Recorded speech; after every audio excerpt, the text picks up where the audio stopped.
Assalamu alaikum. Welcome to our podcast, Living Words in Quran. This is Pauline and Omar. We are still speaking about Ramadan. Previously we've discussed a lot more things about the month of Ramadan, how it's easier now to fast, and the allowances that made in chapter number 2, verse number 187. Well, now we have in this specific verse, we have a bit strange word, let's say, that God uses to describe the intimate relationship between men and women, which is rafath. Can you tell us more about this? Rafatha, yes, it's really irritating, and as also the interpreters as Tabari, Samakhshari, and Qurtubi characterizes this word Rafatha as obscene, disturbing. So we know it was a man's world, the Quran almost always addressed the decision-making man. This is due to the context, but they are often criticized or corrected by the Quran. So, and in all this, we can remark the certain improvement for the situation of the women. So, under this perspective, we can understand the word Rafatha, that Rabbina is correcting. He takes the word itself, but he is correcting the men because they had been rough with their women. Because the verse then continues with the metaphor garment, yes? Yeah, exactly. That's the reason. That's exactly the reason why God used this expression, وَإِنَّ لِبَاسٌ لَكُمْ وَأَنْتُمْ لِبَاسٌ لَهُنَّ. Yes. I mean, you are each other's garments. So, and it signifies the closeness, the safety and security between the partners.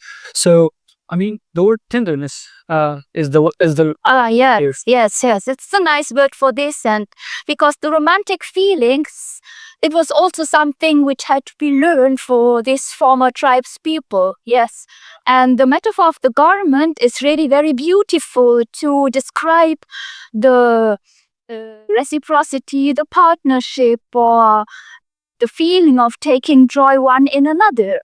Yeah, exactly. And eating and drinking are now allowed till the light of dawn. Being God used the word حتى يتبين لكم الخيط الأبيض من الخيط الأسود من الفجر. And now we have war times to eat and to drink. Either we couldn't do the intimate relationship when we are hungry. Yeah. Yes, sure. Until you see the black and white thread, you can differentiate between these dark and the light one. Yes, sure.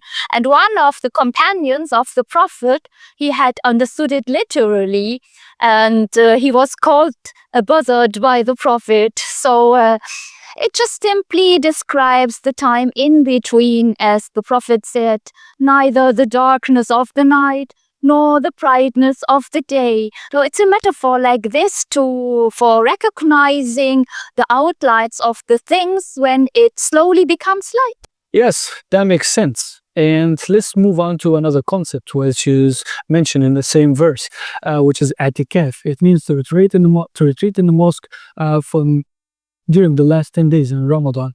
And as it just, maybe we could call it monasticism for a few days. Yeah. And people, the tribesmen back then really needed that to could be able to solidarize with each other, to listen to the Quran, the spiritual community and atmospheres, to be able to see the world anew. Yes, to see the world anew in a new spirituality. Yes, dear ones, could we also see our world anew? We have discovered quite a bit informations about Ramadan, which we could apply today. But Omar, let's go to make another episode, okay? Let's go for it, yes. Until then, see you. See you.